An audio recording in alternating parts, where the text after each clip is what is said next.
Well, today I'm happy to welcome back our old friend, Steve Owens from Bustani Plant Farm. Welcome back to Oklahoma Gardening. Well, thank you, Kim. It's been about 3 years since I was doing this, and I've been enjoying watching you do the show. And I think a lot of people know I'm doing my own nursery now, Bustani Plant Farm, and glad to have you guys out. I always love visiting because you have so much interesting plant material, new plant material every year, and of course new beds to show it all off in.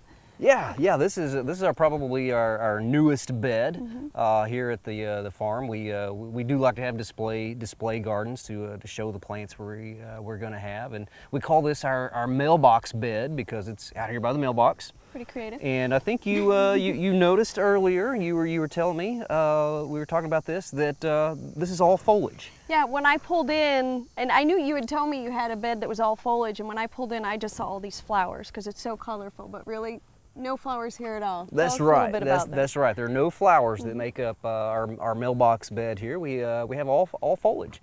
So all the color you get is from the leaves or the stems of the plants. And with the summer that we've had this year being so hot, the foliage, especially on some of these tropical plants, has really performed well. And in a lot of cases, the color you get from the leaves can be more dependable than the color you get from the flowers. Absolutely. We've seen a lot of our flowers just kind of fizzle with the heat. You also have this color year-round, so you're not waiting for something to bloom. Yeah, exactly. Yeah, you plant the plant, it's already got the color, and the color just gets bigger as the season goes. Absolutely.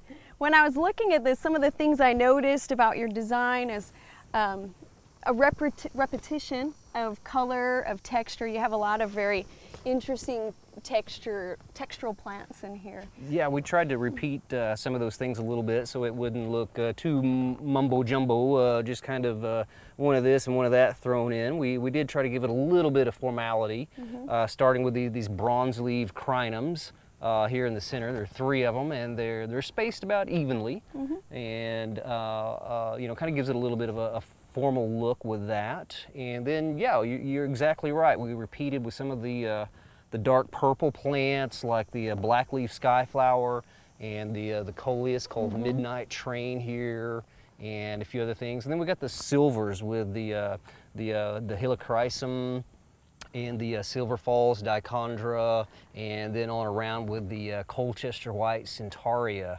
again to give a little bit of repetition in the design. Yeah, in a flowering bed, a lot of times we use white flowers to kind of break things up, and I can see that you've done that with the silver. We don't have a lot of white foliage plants, but silver takes that place. Absolutely, yeah, kind of gives your eye a little bit of a break when you see all of those hot colors.